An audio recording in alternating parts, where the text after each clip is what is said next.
Give this a second here. What's going on? Let's see who we have. Mike. Hey, Mike, give me a thumbs up if you can hear me. Just want to make sure that you guys can hear me okay.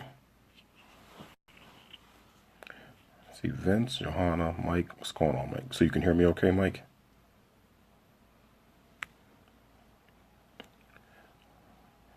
See, my friend Leah from South Africa.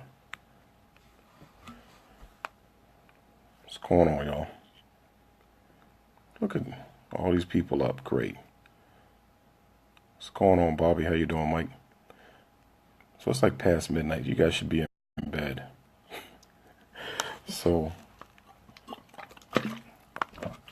I'm not going to make this long. I just was sitting there thinking about something and some conversations I was having with some people. And also, I had a meeting a little earlier before I came home. And it's got me thinking about something, man. About, what makes it. And really, I use a sports analogy a lot. And of course, you see them, rocking my Detroit Lions hat, diehard Lions. Like I said, I roll with them through an 0-16 season. So, I'm definitely going to stay with them now. But I was thinking about, like, winning. And I was talking to a younger guy who ran track. And we were talking about, like, how people like to attribute certain things to... No, I'm fine. No, I'm actually fine. It's probably just cold now, but I feel fine. But, hey, Rick, how you doing? I'll come back on the show anytime you want. I'm pretty open to it. So I could probably do Monday. I don't know. The schedule's fairly flexible, at least right now. So, yeah, definitely we can, let me know, shoot me a message, or have your people call my people. But, yeah, definitely open to coming back on the show. So, anyway, I was talking to this younger guy, and I was saying, like, how with, like, athletics, that I always hate when people attribute certain things to luck. Because, this guy was talking about how he wanted to run track. He was training for the Olympics. I know another guy was the same thing, train hard. And one of the things I realized is that for, like, the Olympics, for example, when you see somebody standing up there, yeah, it's funny, Rick, yeah. So I guess we'll have to talk, Rick. But when you see somebody standing up there on an Olympic medal stand, they put in preparation, right? Some people say, oh my God, it's luck. I mean, it might even be, when you're winning by like a 100th of a second, it might be something little. But end of the day, I don't like when people attribute other people's success to luck. And even in athletics, I mean, you have to be born with a certain physical aptitude to excel at the highest level in athletics. But here's the reality. There is a certain amount of luck associated with being able to achieve at the highest level in athletics. And the luck that I'm talking about really comes down to injuries, avoiding injuries. I've known lots of people who had professional athletics career and ambitions for professional athletics. And they worked hard. They trained hard. They did everything right. And you know what? Just bad breaks. An injury at the wrong time derailed everything. But here's the thing. They did succeed, at least at a certain level, mainly because they worked hard. They prepared. So they were prepared for the Olympics. And when you see somebody standing up there on the Olympic medal stand, it's not by accident. I mean, there's a certain amount of luck for them avoiding injury, but it's not by accident because you did not see the countless hours that they put in training. I mean, you think about, like, to me, the best example is the 100-meter dash. I mean, you think about Usain Bolt, who seems to be, who's a, good guy. I mean, he has whatever character flaws, but he's still an overall good guy. But it's like, dude, you've been training for years, decades, if you will, for a race that'll last 10 seconds, actually about 9.6 seconds. And we see that 9.6 second race, and we see him win and make it look easy, but we fail to understand all the work that went in before. And this is what came to my mind with, like, marriage. How do you, I mean, nobody really has a talent for marriage.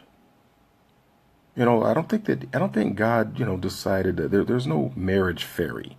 I don't think God said, oh, I'm going to bing, tap this person with the talent for marriage. And I just kind of find myself sitting there thinking, like, were you prepared for marriage? Did you train for marriage? Or did you come into marriage by happenstance? I mean, it's like, and I'll say to the ladies, I know a lot of women want to be the bride. Since you were a little girl, you dreamed, maybe in some cases have dreamed of having that perfect wedding dress, and you dreamed of your perfect wedding day, right? So you dreamed of being the bride, and you've thought about having a wedding, and you've thought about marriage, but have you thought about how to win at marriage? No, you can't practice it, Derek. It's definitely not something you practice, but there's a mindset. And I think that there's a maturity that's there. There's a lot of things that are actively taught. There's a lot of things that are passively taught, but there's also a lot of things that are actively taught. If that wasn't true, people would not go to premarital counseling, or they wouldn't go to counseling after they've been married. So you can't practice it, but you can prepare to a certain extent. I mean, and that's what I personally believe. There's people skills. That's why there's books out there. You read books like The 5 Love Languages. I mean, if both the man and the woman, the bride, the husband and wife, both read a book like The 5 Love Languages and they embrace it, they'll be better prepared for marriage. I mean, it's no different to me. It's like, well, did you prepare to have children? Or did it just happen because you had a, good night one night and boom, 9 months later, you're parents? Did you prepare for it? I do think you can prepare for marriage. You can be prepared for it. You can be trained for it. I think that's one of the big problems that we have in society today, is that we're not even doing any work to prepare people for marriage. We haven't given them a mindset. I mean, and we can look at the Bible. The Bible makes it clear. This is where I'm always going to come from, the Judeo-Christian standpoint. And I think that if you're studying the Bible, you'll start picking up on some of the things that you should do, the mindset that you should have to be a good husband, to be a good wife. So no, you can't practice, but you can prepare. Sounds like a play on words, but no, it's true. I mean, like, there's people skills books. I mean, my God, I mean, what's funny is the number of people who spend more time preparing for college or preparing for anything else, but they don't prepare they do nothing whatsoever to prepare themselves for marriage. I mean, seriously, why? How can you have the nerve to expect to win at marriage when you've done nothing to prepare for marriage, and then once you got married, you've done nothing to stay in good practice with marriage? What do you think? It's just going to happen? Like, we'll just lay in bed next to each other and we'll just have this wonderful marriage? No, that's not how marriage works. It's just really not. I remember one of the things my father said to me is, he said, you gotta lace up your boots and grab your hard hat. Well, he didn't say these specifically, but this is one of the things he basically pointed out to me. He says he did say you have to go to work in your marriage every day anyway. Well, if there's work involved, why can you not prepare to work? There's a few key things you have to do to be successful in marriage. So why have you not sought that out? I mean, listen, I'm just going to tell you from my standpoint. When I was out there dating before I met Tanya, and one of the things about dating women in the Washington, D.C., I've said there's a whole bunch of walking resumes. I was thoroughly unimpressed with them as potential wives, because we would have a conversation and everything in the conversation was about their professional or academic achievements. And me personally, I could give a rat's butt. I mean, listen, okay, great. You went to a great school. Thumbs up. Happy for you. Great. You're a good student. Oh, you have this great job. That's nice. How did any of that prepare? I want to ask you like this. Okay, so you got your undergrad, you got your MBA, grad school, JD, MBA, PhD, whatever like that. Just out of curiosity, During all the times you spent in school, at whatever big muckety muck school you went to, what courses did you take in college to help teach you how to be a good wife?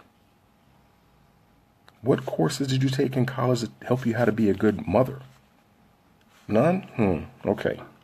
I mean, it's crazy. You've invested tens of thousands of dollars and hours and however many hours that you did studying to become successful at your career. And what's interesting, if you're in my generation as a Gen X person, they told me that in my career, that I would have like 5 to 7 different careers in my working life. So if you're going to have 5 to 7 different careers in your working life, but yet you spend all this time in college, and once again, this is not about knocking college, so don't lose the forest for the trees, but you spend all this time studying and preparing to go to in college so you can get a good job. And then you go to work for company X in this particular career field. And then a handful of years later, you're in a whole different career field. Maybe the company you went to work for went out of business. I've worked for companies that, I put in many hours and years of my life working for companies that no longer exist. So how do you feel about that? That you put all your heart and soul into a business or to a job that doesn't even exist anymore.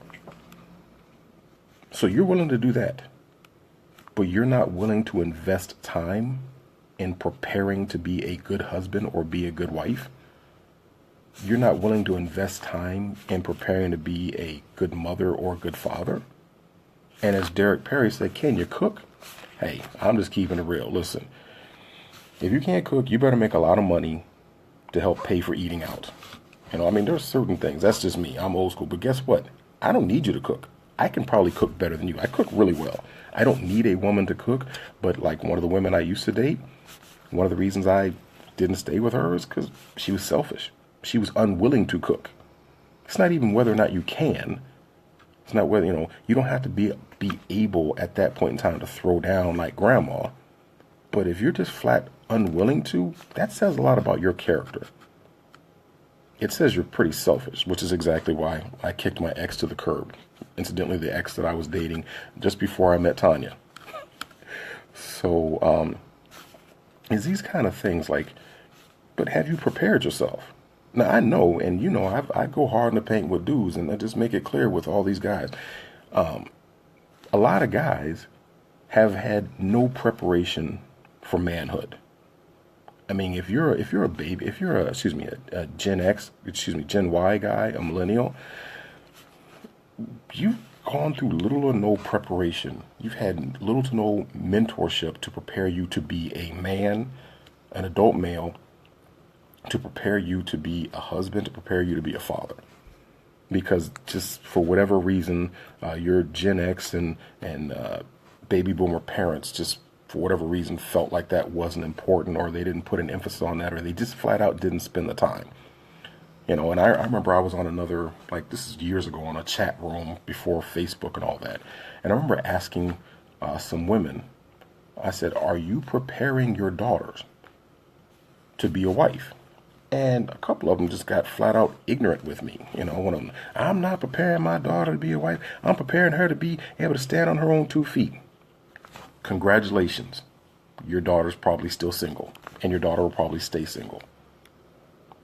Seriously, if you didn't prepare them, why?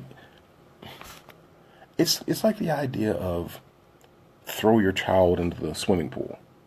Now listen, some kids, if you throw them into the swimming pool, some latent ability will kick in and they'll somehow be able to survive and, get back to the side and they're like, hey, I enjoyed that. I love swimming, and they'll become great swimmers. But most of your kids, you're going to have to jump in the water to save them from drowning, because throwing them into the pool is a stupid idea. It's got probably about a 90% failure rate. But we're throwing people into the pool of marriage. We're failing to prepare them. We're failing to prepare them for life.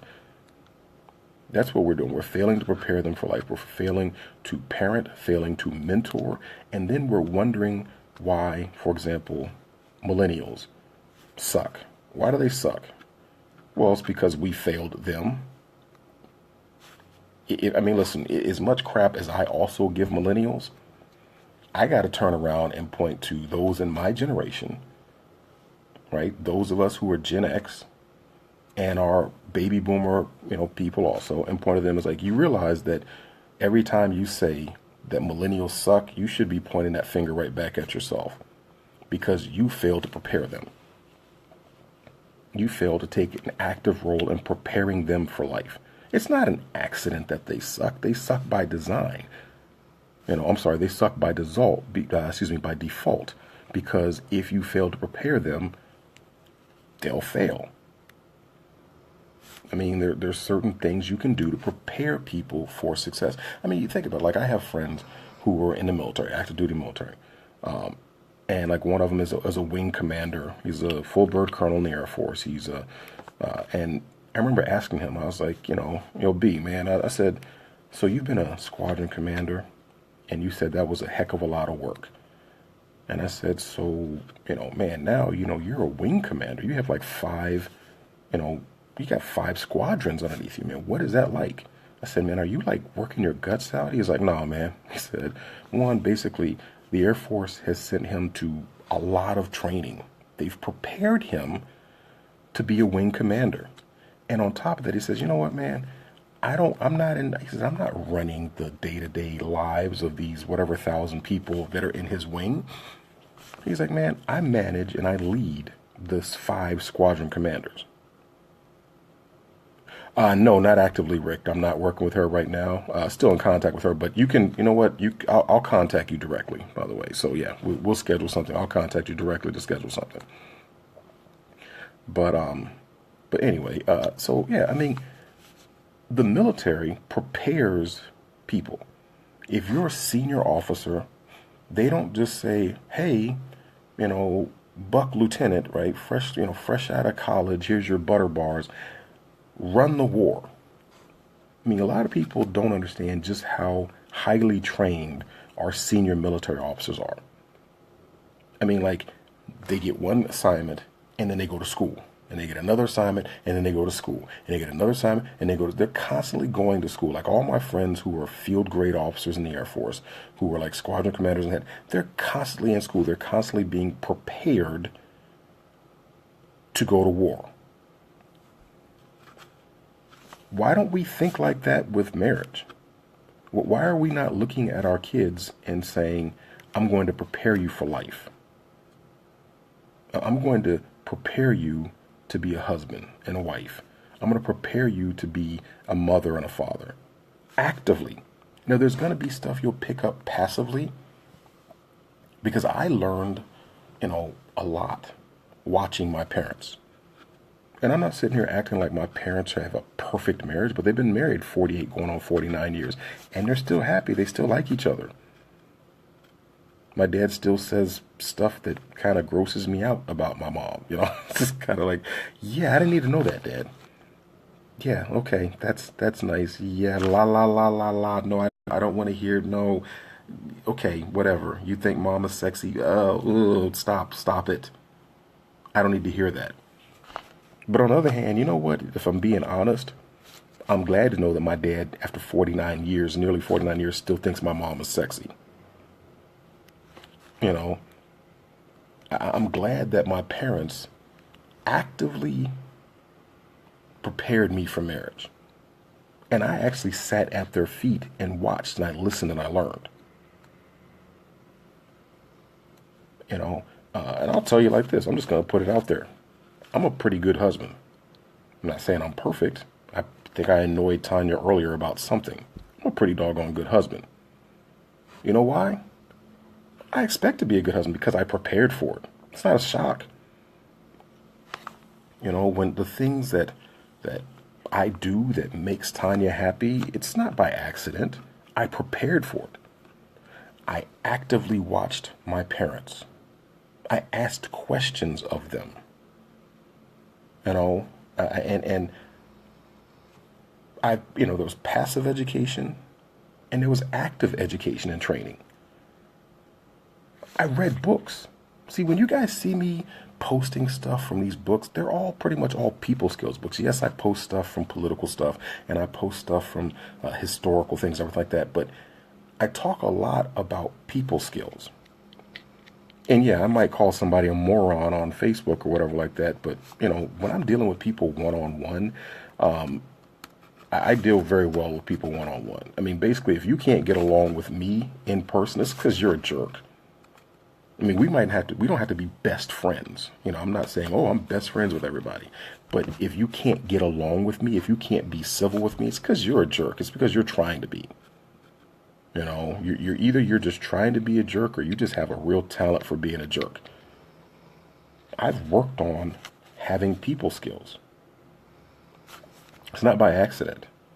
I read books, How to Win Friends and Influence People. Read it multiple times. I've read the 5 languages multiple times. I've read Men Are From Mars, Women Are From Venus multiple times. I've read books like Maximize Manhood multiple times. And I've read the Bible multiple times. I've studied these things. I was preparing myself to be a good husband. So it's not a shock. It doesn't come as a surprise. So somebody might see and they're like, oh, Chris treats Tanya so well. It's not by accident. I didn't just wake up one day as a good husband. I trained myself, in addition to the training I received from my parents, to be a good husband. It's like you didn't see. It's like, like golf. And I know Tiger Woods has been a terrible husband, but, to use a golf analogy, whatever like that, here's the thing. I've played golf before and I suck at golf. Why? Because I've only played at golf. I haven't trained for golf. So when you watch somebody like Tiger Woods in his heyday, he's fallen off, back injuries and all that good stuff. But when you look at somebody like Tiger Woods when he was in his heyday playing golf, he was never surprised when the ball went in the cup rather. When he hit off the tee, a line drive, he was never surprised at where the ball went. Now, of course, sometimes the ball didn't go where he intended it. But he knew. He was like, okay, this is a par 5. I'm going to use my 3-iron or whatever. I'm going to use whatever club he knew he was going to grab. He would check the wind. He knew all that. And he would hit the ball, and the ball would pretty much always go where he intended it to go. And he knew why. Because for years, every day, day in, day out, first thing in the morning, what is he doing? He's getting up and he's hitting balls. He's practicing. He was preparing for success. And so when you saw him during a tournament on the, people don't understand, it's like when you see the golf tournament, you're only seeing Saturday and Sunday. You didn't know that there was 2 other days. So they play 4 rounds of golf. Thursday, Friday, Saturday, Sunday. So you're seeing the final day. But when you see him and he's making it look easy, it's because he prepared for that. He's hit probably millions of golf balls. He was intentional, as Leah said. Why are you not a good husband or a good wife? Probably because you haven't been intentional about being a good husband or a good wife. You think that your genitalia is all you need to be a good husband or good wife. Like I met a young lady this years ago, very attractive young lady, smart, but I remember having a conversation with her, just chit-chatting with her. Like whenever I have an opportunity to be around people, if I can share some sort of wisdom with them, I can. I remember having a conversation with her about marriage and, not like she and I dating, but just about marriage and her viewpoints on it. And one of the things she told me, come to find out, that, excuse me, I had a hair in my eye, that none, hear me, none of the women in her family were or had been married. Her mother hasn't been married. Her grandmother hasn't been married. None of her aunts have been married. None of her cousins or her sisters have been married. They've all, now obviously, there's been successive generations, so somebody's having sex somewhere, right? And, I kind of told her in a, nice way with people skills. I basically told her that's generational failure. I mean, I kind of let her know, it's like, with all due respect to your mom and your aunts and cousins, all that, you should never listen to anything they have to say about much of anything. Just like never. Like just as a safe bet, just don't listen to them at all. You know? Oh yeah, Derek. No, I wasn't even. It wasn't like a young lady I was trying to talk to. It was just, I met somebody out and about and just ended up having a conversation. And I just basically told her, I said, I mean, with all due respect to your mom and your grandmom and aunts and uncles, just never talk to them about anything. I wouldn't even take direct. Like if they try to say, hey, the best way to get to the store is to go left, I would probably go right, just because they failed at like everything. I mean, this is like, and this is like a generational failure. This is like a family of failure. They don't get it. I wouldn't talk to them at all. They can't, how they're not going to be able to teach you how to be successful because they've all failed. I mean, when you have, if all the women in your family are babies' mamas, like seriously, just, you can be nice to them and, oh, I love you, whatever like that, but just never take any advice from them on anything. Because they might be right on one or two things, but the other 98 things they're going to be wrong on. And just because they don't know how to think consistently. But, hey, look, you said it, I didn't. But you're just wrong, Derek. But no, I mean, at the end of the day, it's you have to be prepared. You have to go. It's intentional. I mean, somebody can sit there and tell you, hey, there's books you can read. There's counseling you can go and get. You can change your association. Be around people who've been successful. And it dramatically increases. Listen, and I always have to tell those people, there's no absolutes. I'm not going to sit here and say, oh, if you just do this, A, B, and C, right? Just like I was saying with sports, right? Once again, Tiger Woods in his heyday, greatest golfer ever, right? I mean, did he miss shots? Yeah, he missed shots. It happens. That's life. There's no such thing as perfection. And here's one of the things. It's one of my favorite sayings, is that perfection is not a requirement for greatness. Because I hear people like, if I say, oh, my parents have a great marriage. And, maybe they might hear that, my mom and dad got into an argument. Oh, well, see, that's proof they don't have a great marriage. Don't be stupid. Perfection is not a requirement for greatness. It's like I use a sports analogy.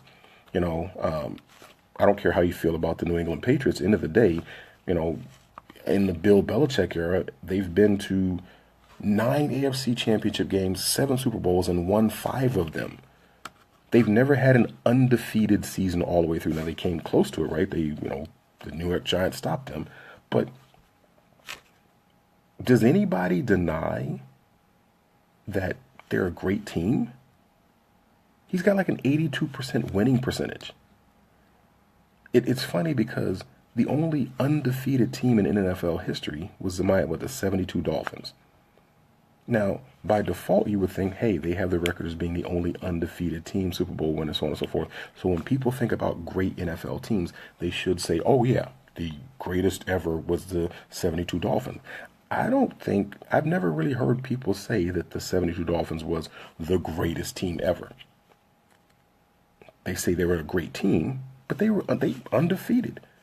People talk about other great teams, and they're like, man, the Steelers of the 70s or 80s or whatever like that were a great team. But they never went undefeated. Why? Because perfection is not a requirement for greatness. You're wrong for that, Derek. But yeah, perfection is not a requirement for greatness. As soon as you get that, as soon as you fully understand that you're going to make mistakes, you're going to have bumps in the road, so on and so forth, then you understand that you can still be great at something. You can be great at marriage. It just takes work. It takes work to be great at something. I mean, once again, the world is full of talented derelicts. I mean, that guy or that girl who just, they seem like they had it all together in high school or whatever like that. And then, the 20-year reunion comes around and they're a loser, right? Maybe that guy in high school who could dunk better than Michael Jordan or whatever like that, right? But you know what? Kobe Bryant, and you take Kobe Bryant and Michael Jordan, both super talented guys. They had certain physical attributes, super, tall guys, 6'6", 6'9", whatever like that. But the thing that people don't understand is those guys had a crazy, ridiculous work ethic. That's what made them great. It wasn't just talent. It was their work ethic. It was their desire to win. Do you have a desire to win at marriage? If you see, because some people say, yeah, I want to have a good marriage. Okay. You say you have a desire to win. Have you prepared?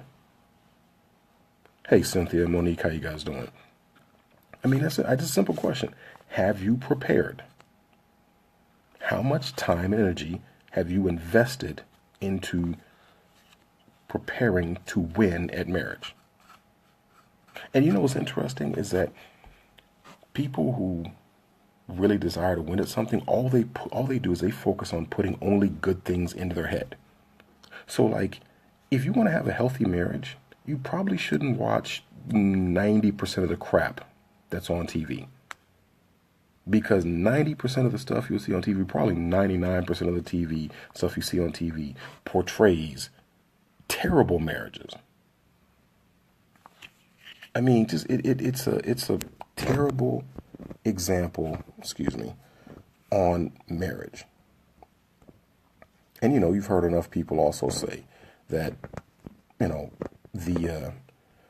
the way they portray husbands is, every husband on TV is a moron, right? I mean, you gotta prepare. And you probably will learn to block out all the negative. Yeah, Empire. I mean, seriously, if you're watching stuff like Empire, and look, ladies, anything on the OWN network, anything on Lifetime or the OWN network is like probably the worst thing to ever watch. I mean, quite frankly, it's like as bad as, I personally think that, like, a lot of men have problems with pornography, right? Because in pornography, like, it distorts your mind and your view of marriage and your view of women is distorted by, watching pornography. But I'm just going to keep it real with you. Ladies, you guys watch that crap on the OWN network and on Lifetime network. It's destroying your mind just as much as pornography does with guys. That's keeping it real. You watch these, you read Harlequin. I have a family member who, used to read a lot of Harlequin romance novels. What a distorted view you will get of love and marriage from reading Harlequin romance novels. It's pure crap. Right? I mean, it's like if your man's not built like a Greek god and he doesn't come in riding on a unicorn with the wind blowing in his hair or whatever, or dreadlocks, whatever like that. Oh, you're not happy because, it hasn't matched up to the picture that's painted by these romance novelists, or romance novelists, I guess you'll call. That's just as bad as guys looking at pornography. Yes, it is. It's really just as bad as guys looking at pornography. It corrupts your mind. It gives you an entirely false idea of what marriage is supposed to be like, of what a relationship is supposed to be like. That's not how men are. This is ridiculous. No different, once again, than, what's it say, support leaving your hubby for some dude. Yeah, you're right. Derek, I mean, as Derek points out, you got these programs and they'll be like, oh, like I got a friend of mine, a high school classmate of mine, unfortunately, after 10, 15 years, his wife left him for another dude. Well, first she was having an affair with another dude, and then she left him for another dude. Then she tried to come back and whatever like that, but, at the end of the day, she ruined her marriage. Why? I guess what? Maybe she felt like, oh, it wasn't passionate enough. Women are just as guilty of doing stupid stuff as men are. It's not about bashing women. It's certainly not about bashing men. It's just the reality is people have an amazing tendency to be stupid. And a lot of it has to do with who you're taking advice from. I mean, my wife and I make it clear, we are very selective on who we associate to. Who we associate with. There was a lady who my wife was friends with, and we had to, I told her, I can't be around her anymore because she had a habit of talking to her baby daddy, which is a whole nother story. She talked to him like he was a little boy, like he was nothing. And I had to leave. We were over her house, and I was like, I gotta go, because I can't be in that presence. I'm sitting there looking at this dude like, yo, you need to check her. I wanted to say that, but there's a whole deeper story behind that, trust me. But, I'm not going to put that business out there. But long story short, it was really tragic to watch, you know.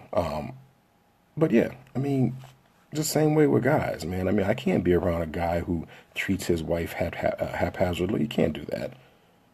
The guys who I assume, yeah, she did exactly, Derek. That's the trip, and that's one of the things I told Tanya. It was like she was 40 years old, and I basically said, look, I'm sure that you got knocked up by this dude. It wasn't like your very first time having sex, so let's just keep it real, shall we? You weren't a stranger to sex. So now you want to be all upset that he got you pregnant. Well, I'm sure you know how a penis works, It's like whole unprotected penis meets unprotected vagina, sperm meets egg, baby 9 months. Come on now, this ain't rocket science, folks. I didn't feel sorry for him either because he laid down with her, but I was just like, for real, just, I couldn't be around her talking sideways to him because I'm not the one. You're not going to talk to me, so I don't let anybody. I always put it like this. The only two people in the world who are allowed to talk to me sideways are my mother and my father, because they gave birth to me and raised me and sacrificed for me. And my parents don't talk to me sideways. So what makes you think I'm going to let anybody else talk to me sideways? So, but, anyway, the whole general point is, what preparation have you done to win? If you haven't done any sort of preparation, if you've never read books, if you've never actively sought counseling, association, mentorship, if you've never done any of those things, quite frankly, if nobody's told you, let me be the first one to tell you, you don't have a right to expect to win at marriage. You just don't have a right. Maybe you get lucky and you happen to meet a good guy or a good girl and things happen. But, still, it's like, that's because you happen to have this chemistry, this magic, and maybe it'll just work in the short term. But that will only work as long as you haven't hit any bumps in the road. You have to have a realistic expectation of love and marriage. One of the many things I'm grateful for, but I would say one of the biggest things I'm grateful for to my parents is my parents never gave me an unrealistic expectation of marriage. I didn't get married thinking that, okay, Tanya and I said I do, and, now it's, going to be happily ever after. I got married knowing that the day I said I do, I was taking on a huge responsibility as a man and as a husband to protect and provide for my wife, to lead her. Yes, I lead my wife. I am the head of our household. I lead my wife. It's an enormous responsibility. And I accepted the responsibility. So you know what I did? I prepared for that responsibility. But, she's had to, train herself to also be a good wife. Yeah, people around us like, oh, Chris and Tanya have such a great marriage. It's not by accident. We've had bumps in the road. We've butted heads. You know what we've done? We've worked through it. There's work involved. We've associated with people who have good marriages. We've associated with people who have the type of marriage that we want to have. We've read books. We've actively sought to grow ourselves as individuals so that we could grow as husband and wife. We've sought to be more whole individuals so that we can be interdependent with each other. Yeah, she was trained to be independent. I was trained to be independent. I don't need a woman in my life. It's not even a matter of bragging. It's just, I don't do the whole bragging thing. I'm just telling you, here's the reality. I cook, I clean, I iron, I wash. there's really nothing that I need a woman for. I don't need a woman to take care of me. Literally, I do all these things better than most women. Except I can't sew, because I got these big old hands. It's just sewing. It's not really going to happen. I can like sew a button on, stuff like that, but otherwise it's just, those kind of things. But I mean, my parents trained me to not need a woman, to be able to be independent.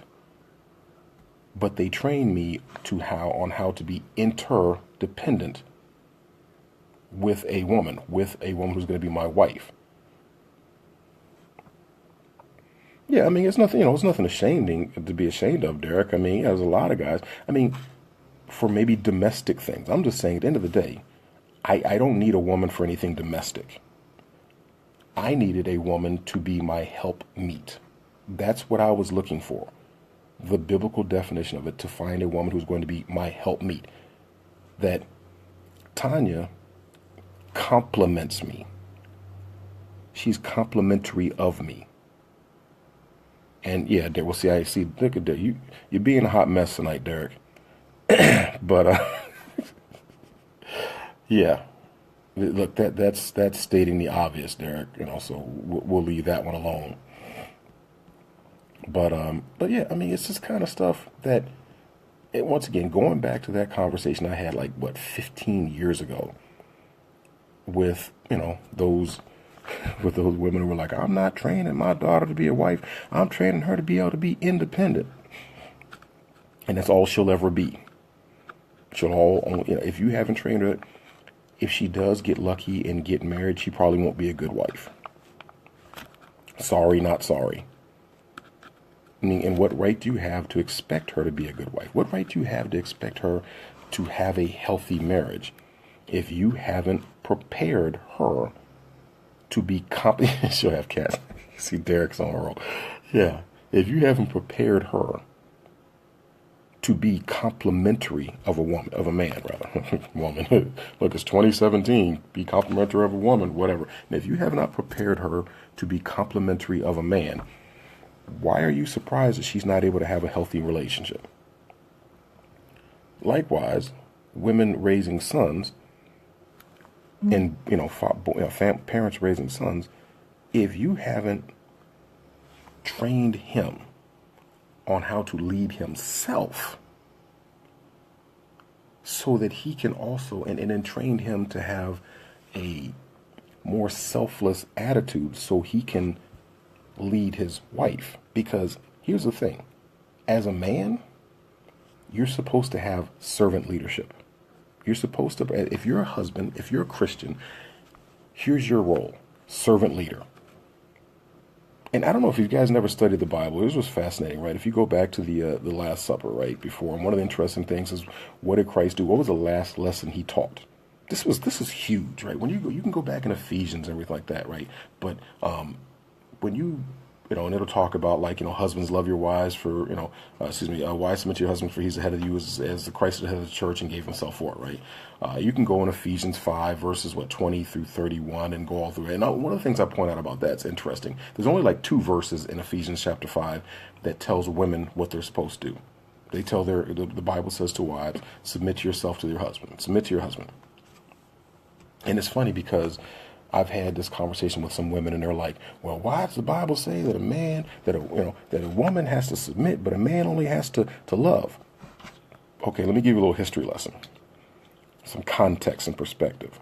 And first of all, you need to understand, loving somebody is a choice. It's a very difficult thing because sometimes people are very unlovable. As a matter of fact, people in general are very unlovable.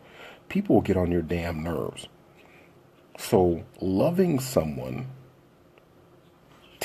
it's a sacrifice. It's a choice you have to make.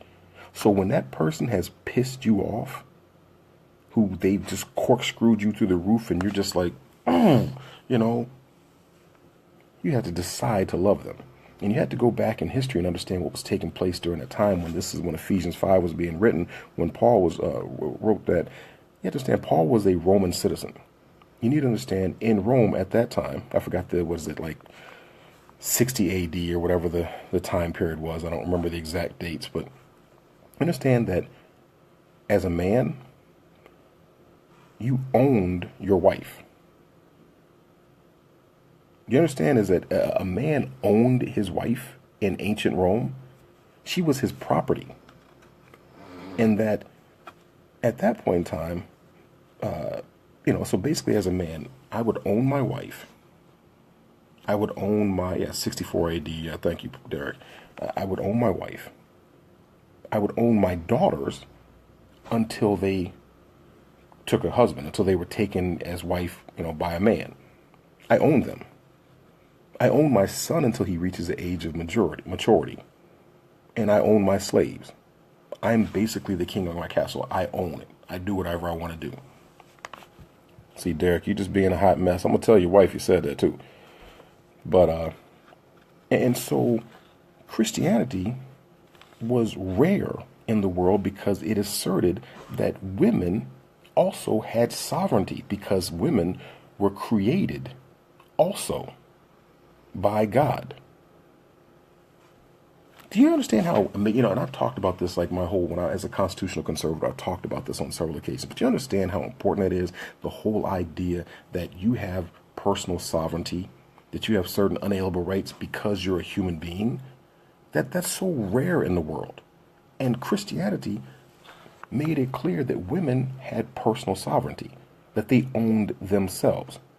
But Paul also understood that, God doesn't bless anything that's out of order. So Christianity, to a certain extent, was almost like a women's lib movement. I mean, women were basically burning their bras, to use an analogy. They were like, I don't have to put up with this crap anymore. There's a savior who basically said that I'm equal to a man. And yes, you are equal in value in the eyes of your creator. You as a woman have equal value. God does not put women on a lower level than men, despite what the moon god death cult says. So what Paul was making clear, remember, God doesn't bless anything that's out of order. So he was saying, wives, submit yourself to your husband. He was saying this is not an order. It's not a commandment. I'm not cracking the whip. He was saying, voluntarily submit yourselves to your husbands. You no longer have to, but submit yourself to your husband. But then he goes on and says, husbands, love your wife, even though she's a pain in the butt, even though she will irk your last nerves, even though there are certain times of the month when she be tripping. There's certain times of the month where you're like, I'm going fishing. I'm leaving the house for a little while because you're tripping. Because we can go like in Proverbs where Solomon said, it's better to be on the roof of the house than with a screeching woman, and, things like that. It's better to live out in the wilderness than with an angry woman, right? And see, Derek is just being a hot mess, but he's right, though. Yes, you are a helpmeet. I mean, here's the thing. It is your role. Get upset if you want to, but it is your role to be a helpmeet. You're not the head. Anything with two heads is a freak. You're not the head. The man is the head. It just is what it is. And if you don't understand that, you're not going to have a happy, healthy marriage. You're not going to be happy, and he's not going to be happy. The man is to be the head. But there's 3 mega themes in that Ephesians chapter 5, right? That a man is supposed to love his wife as he loves himself. And I always I tell some women, I'm like, it trips me out, like how women choose men sometimes. They're like, oh, he's cute, he got good hair, we can have some good looking babies. Well, that's stupid. That's you're just asking for trouble right there. You're stuck on stupid, and you're gonna have misery and make him miserable and all that, because that's the stupid. I mean, but it's no different than guys being like, she got a big old booty, I'm gonna make her my wife. Really? That's a big butt is that's all you were looking for in a wife? Anyway, but no, a man should love the woman as Christ loves the church and be willing to give himself for it. He should be willing to sacrifice everything for her, and he should make her well-being of primary importance. And when you really think about those 3 things, like making her well-being of primary importance, that means that if you have to get up and work day and night to support her As a man, you should be willing to do that. Now, that does not mean get up and work day and night slaving away so she can have Louis Vuitton purses. That's stupid. If she thinks that's what your role is, get rid of her. Either that or just put her in check. It's not you're not called to provide every freaking luxury that she desires. That's not a requirement to be a good husband. Okay, just make that perfectly clear. But you have to be willing to sacrifice everything for her.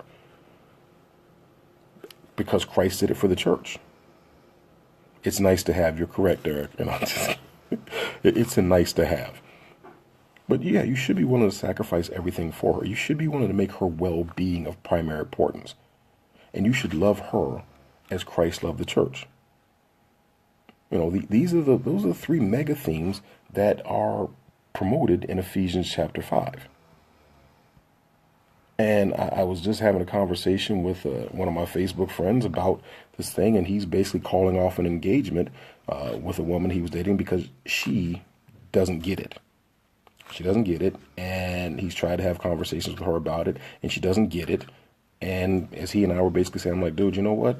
It's best that you call it off because it was going to cost you a lot of heartache, cost you a lot of misery, and probably cost you a lot of money, ultimately. So yeah, at the end of the day, you have to study. See, there's all sorts of resources out there. You can study your Bible. Yeah, Derek thinks he's funny, man. Derek's like the guy in the crowd, man, like heckling, man. Yeah.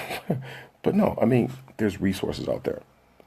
You can prepare yourself for it. That's what you got to do. You have to prepare yourself for marriage. And, the saying is when the student's ready, the teacher will appear. Those who really want to be good at marriage will find resources.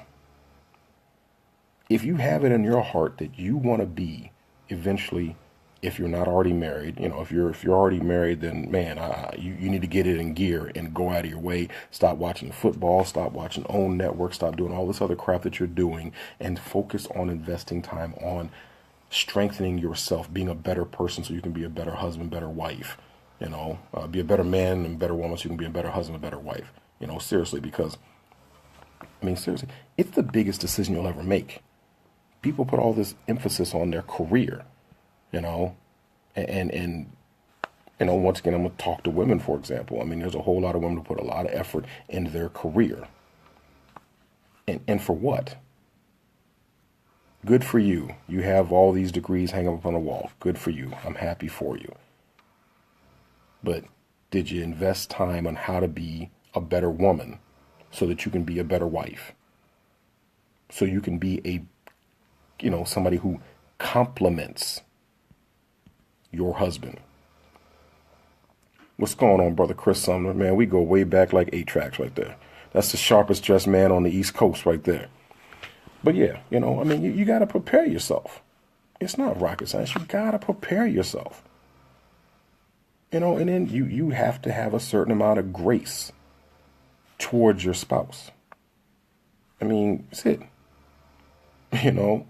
And you're right, Monique. See, Monique is saying the stuff that, a lot of what I would call feminazis would get all up in their feelings for me saying that. But no, I'll just tell straight up. I've met a lot of women that I've told basically you're not ready to be a wife. You might be ready to be a bride. You got your wedding dress picked out, Oh, you know how you want to look on your wedding. Oh, I know all my colors, girl. My bridesmaid's going to be like this and so on and so forth. Yeah, you're ready to be a bride. You're not ready to be a wife. Sorry, not sorry. If you want to have something that lasts, and not just a marriage that lasts like, oh, we've been together for 20 years and we're only together because we just have been together, so we might as well stay together. No, we're not talking about, I'm talking about having a marriage where, 20, 30, 40, soon to be 50, like my parents are 40, coming on 50 years, where you actually still like your spouse after 40, 50 years. That takes preparation. Now, I can't look. My parents got married. They were 17 and 18 years old. I don't know exactly how much preparation they did, but I do know I've seen them work on things since then. You're right, Chris. They want the wedding, but they don't want the marriage. They They want to be a bride, but they don't want to be a submissive wife. I mean, dudes, I've told some young guys, and I'll tell you what my dad said to me, of course, now my father at this point, he told me this when I was like 16. And, my father did not come to Christ until later on. I'll just say he used a little bit different language, so you can picture this. But my dad said, son, after 6 months, let alone a year, 2, 5, 10, 15 years, he says, you and your spouse are going to do a lot more talking than you do screwing. He didn't say screwing, but you're going to do a lot more talking than you do screwing. So you better get with a woman that you actually like, that you can actually have a conversation with. And, I've shared that with some other young guys and like, wait a minute. So what do you mean by that? I'm like, dude, listen, you're still a healthy heterosexual dude. I mean, hopefully you have a healthy sex life in your marriage. I mean, that's one of the benefits of marriage is you can pretty much go ahead and get your freak on. But look, the reality is, as you get on in your life and in your marriage, I mean, it's a challenge, especially if you're ambitious and career oriented or whatever like that. Oh yeah, you might even have to schedule sex. You had to have scheduled date nights. So for guys, don't think that, just getting married means I'm just going to screw all the time. That ain't going to happen. It's just not going to happen. And really, if that's the basis of your marriage, you're not going to be happy either, because after you bust a nut, you got to roll over and be around that person. Just keeping it real. You're just sitting there going like, okay, we had great sex. What are we going to talk about? Oh, we don't have anything in common. We just had great sex. Yeah, that's a recipe for disaster. And then, like I said, it's just one of those things. Even I've met plenty of people, and I did not intend to go this long. Wow. But yeah, I'm on a roll. Thanks, Monique. But I know people who were married 10, 15, 20 years. And you know what happened with them? When the kids got grown, the marriage fell apart. And part of it is because they were great parents. They invested so much time into the kids. Honey, we got to get Junior to his football practice, and we got to get, little Sally or Shaniqua, whatever, to her ballet practice, whatever like that. So you're running this way and that way, and you haven't taken time, you haven't scheduled time for just the two of you. And because you forgot that before the kids came along, hopefully before the kids came along, if you did it right, there was you two. So before they came along, there was you two. And I'll tell you, here's what's interesting. I'm the youngest, right? Like I said, my parents were 17 and 18 when they got married. And like I said, Chris Sumner and I went to school together, man. So, it was like I graduated in 1991. And, my birthday was May 31st. And so I remember we left Germany. I graduated June 8th of 1991. And we left Germany June 16th. Our household goods were already packed up. By the time I graduated from high school, the military had already packed up all our household goods. We were pretty much living out of suitcases. And I'll never forget, after I turned 18, I just graduated from high school. We got 8 days to leave in Germany. My mom pulled me aside and we had a conversation. And she said, son, you're grown. You're 18. I have done my job. I've been a mother for, at that point, 21 years, because I have a sister who's 3 years older than me. And so here's what you need to know. It's time for me to focus entirely on my marriage and my husband. So I want you to know, I love you, but if you ever try to make me choose between you or my husband, you're going to lose, because you're grown now. I don't owe you anything. And I was like, cool, okay. I didn't even trip over it. It wasn't like, oh my God, Mom, I'm your baby boy. And I wasn't like, I wasn't all like, okay. I appreciated that. I appreciated hearing that from my mom. I appreciated knowing, and you know, it's one of the best things to hear is once again, that was 1991, so that was 26 years ago.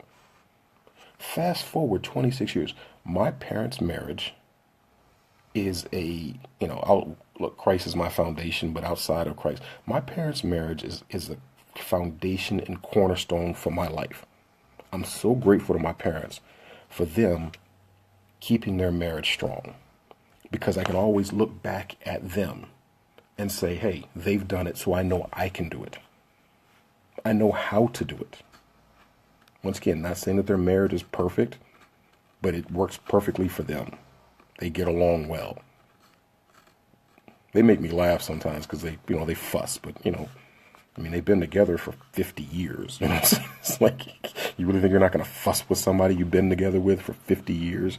The little idiosyncrasies, you don't think those little idiosyncrasies, like my mom is forever late. She's like never on time. And so it drives my dad crazy, but he ain't going nowhere. He loves his wife.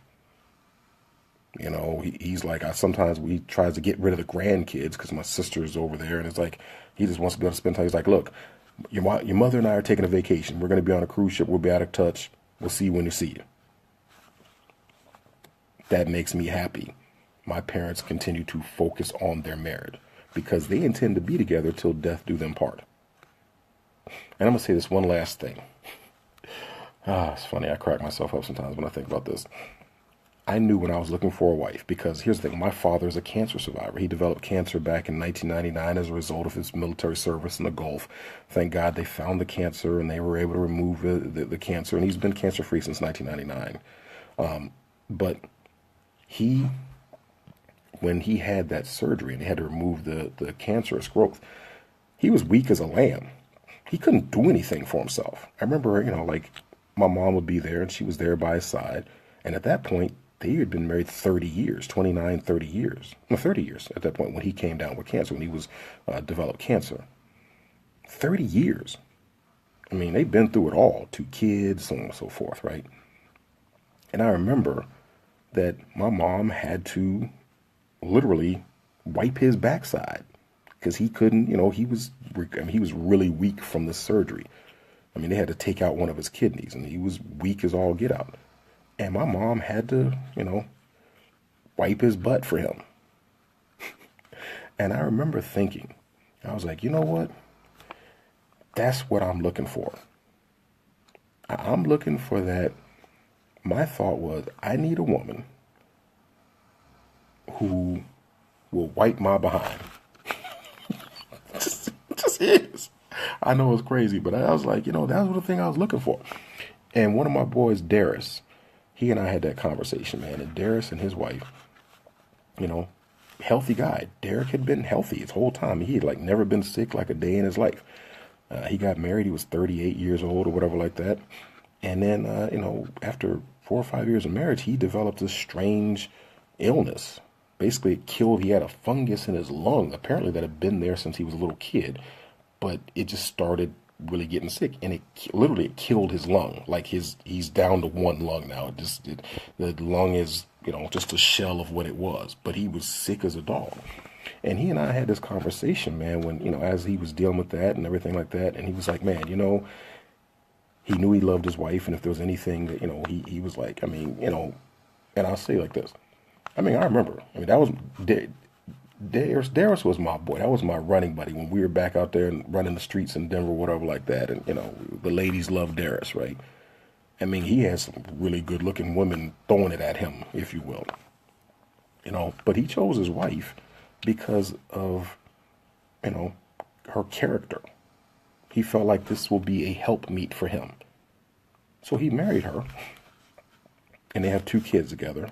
But he said, man, if there was ever any confirmation, any affirmation I needed to tell me that I made the right choice, it was when he got sick. He said, because she stood strong by my side. And that matters. That's the kind of stuff that you look for. Those are the kind of characteristics. Look, you don't know for certain if somebody will be by your side when you're sick. But I think there's certain character traits you can see early on in somebody to see, are they that, you got people like, I'm ride or die, like, I'll go to jail for you. That's not the kind of ride or die I'm talking about. I'm talking about, in sickness and in health, for richer or for poorer, for better or for worse, I do. Taking those wedding vows seriously. So anyway, prepare. If you're already married, go study.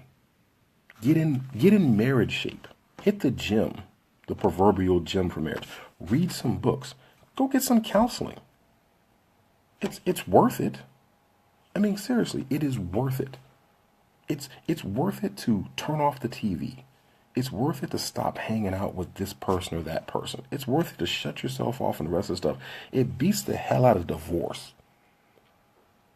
I mean, let's just talk about the financial aspect of divorce. I mean, do you really want to have to basically start at zero, lose half of everything? Do you really want to have to start back at zero? That's just the financial aspect alone. No, you don't want to.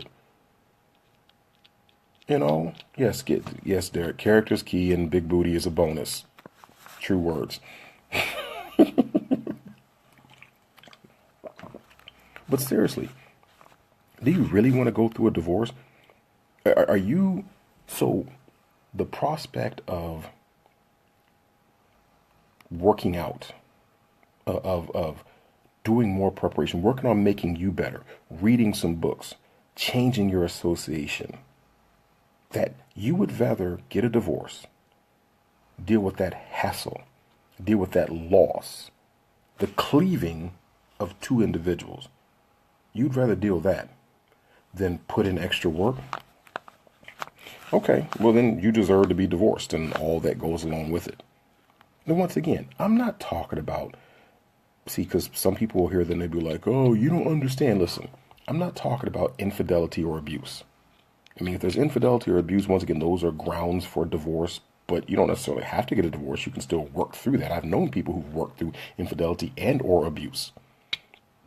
But if there's infidelity or abuse, those are grounds. But seriously, if you're not willing to put in extra work, you don't need to be married. Go ahead and be single. But don't lie to anybody else, and don't sit there and say, well, I would be the perfect husband or the perfect wife. No, listen, at the end of the day, you don't want to put in work. If you aren't willing to put in work to get better in your marriage, you should probably never get married again. Don't do that to someone else. Don't be that burden to somebody else. Get better. You can do it. Seriously, you can do it. There's books. Once again, for guys, I recommend books like Maximize Manhood. I recommend books like Wild at Heart. I recommend books like The 5 Languages for Everybody. I recommend for women books like Fascinating Womanhood. I recommend overall people skills books like How to Win Friends and Influence People. Because, I mean, if you're going to win a friend and influence somebody, why not win a friend in your spouse? I mean, wouldn't you want to win their friendship? I mean, heaven forbid that you use all these great people skills on somebody besides your spouse. How to win friends and influence people. Dynamic people skills. How to have power and influence and deal with people. There's people skills books that you can read. And by God, if you can get better in dealing with people, why not get better in dealing with your spouse? And last, but certainly not least, study your Bible. It's the handbook. It's the best handbook. It's really the foundation of marriage. So anyway, I'm going to turn in. Just wanted to let this, like I said, I didn't intend to have this one go so long, but yeah, I know it's long, Derek, man, but you kept interrupting anyway, man. But I didn't intend to have this one go so long, but I just kind of got on a roll with this. It's just something I'm passionate about because I believe in the institution of marriage. I believe in a relationship. I believe in marriage. I think one of the biggest things that's hurting America overall, and, speaking like black folks in general, is a failure to embrace marriage. That marriage solves a lot of problems. And I'm not just saying putting a ring on it solves a lot of problems, but healthy marriages will solve, a lot of the social ills that we see out there. Once again, perfection is not a requirement for greatness. I'm not saying that simply getting married makes all your problems go away, but it reduces it. It dramatically reduces many of the problems we see out there. And all I say is like this: give it a try. I mean, what's the worst that could happen? What do you have to lose? Seriously. If you're not married yet, prepare to get married. Invest time to prepare to get married. If you are married, get better.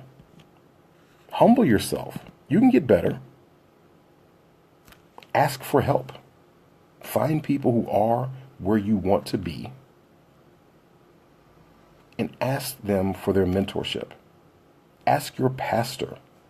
Find small groups at your church.